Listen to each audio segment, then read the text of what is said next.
maybe there's some people who just don't like wearing masks. But joining us now, Politico reporter, Washington insider extraordinaire Daniel LIPPMAN, who also wrote the Playbook newsletter for many years.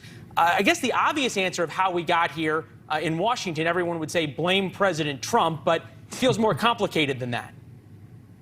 Yeah, I think in America, it's a pretty individualistic society. And so, we're predestined to, people who came abroad from Europe 100 years ago. These were not the people who are rule followers. These are individuals who are rebels in many cases. And so these are, this is kind of our history of not wanting to follow what the government tells you, even if it's for your own good, which these masks and these vaccines clearly are in many cases. Well, it's an interesting point that we are inherently distrustful of the government. We're inherently trustful sometimes of private companies in many ways. I'm interested, though, in terms of what's going on in Washington, because I've only been gone for a couple of months, and the mayor said this, which surprised me.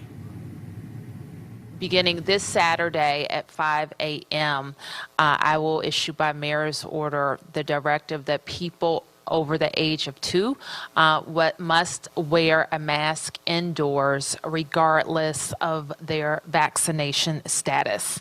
And I know that D.C. residents have been very closely following the public health guidelines, and they will embrace this. Will embrace this. Is it possible to find someone who's more out of touch with her constituents? I have not met many D.C. residents in the last day, last few hours that are embracing who this? would probably want to embrace this. Yeah, no. And so a lot of people are saying that the CDC guidance, was probably going to change in a week or two, and that local governments like D.C. are going too stringent. Americans have sacrificed so much in the last year and a half because of the pandemic. A lot of people have lost their jobs, and they're not eager to start wearing masks indoors when they are fully vaccinated. And so anybody's. Nobody's ever eager to kind of bait and switch here, almost. Yeah, well, and especially as we talked to the doctor, that those who have gotten the vaccine say, why should I protect people who are choosing not to get the vaccine? You think that the D.C. mask mandate's strict? Up on the Capitol Hill, which is behind you, we understand that the Capitol Police were arresting people who weren't wearing masks? Yeah, so there is a sign that that is in the Capitol, written by the police, saying that if you don't wear a mask, or if you're told that they are going to get ejected, and if you don't follow to leave immediately and you're not wearing a mask, then they will arrest you. And so, are they going to arrest congressmen? I can imagine there's some Republican congressmen who might like to challenge this. Yeah, it's kind of like those congressmen who get arrested when they're protesting Cuba or whatever the hot topic of the day is. They won't get arrested, but they will be reported to the House Sergeant at Arms, and so it'll probably show up on the report cards. Well, and I know a number of them have gotten fined also.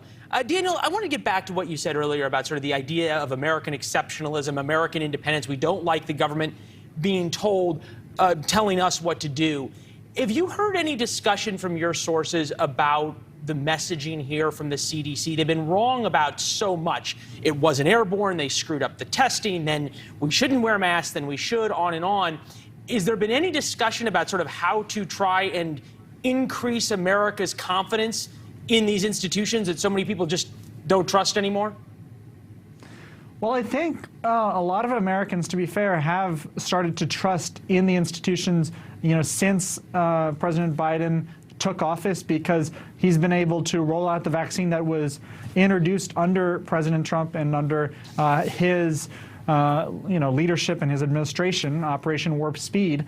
And so, with 69.3 or 4% of Americans vaccinated, I think the Biden administration feels pretty good about these numbers, but they don't like that there is this holdout of tens of millions of Americans who just don't want to get the vaccine and are holding the rest of us back pretty selfishly, in fact, from that. And so the way to rebuild trust in those institutions is for people to do their part to protect or the way health. to rebuild trust is to give us the information to make our own decisions, and your great reporting on such. Daniel, thank you very much, sir. Thank you, Leland. All right. Read it in Playbook this weekend.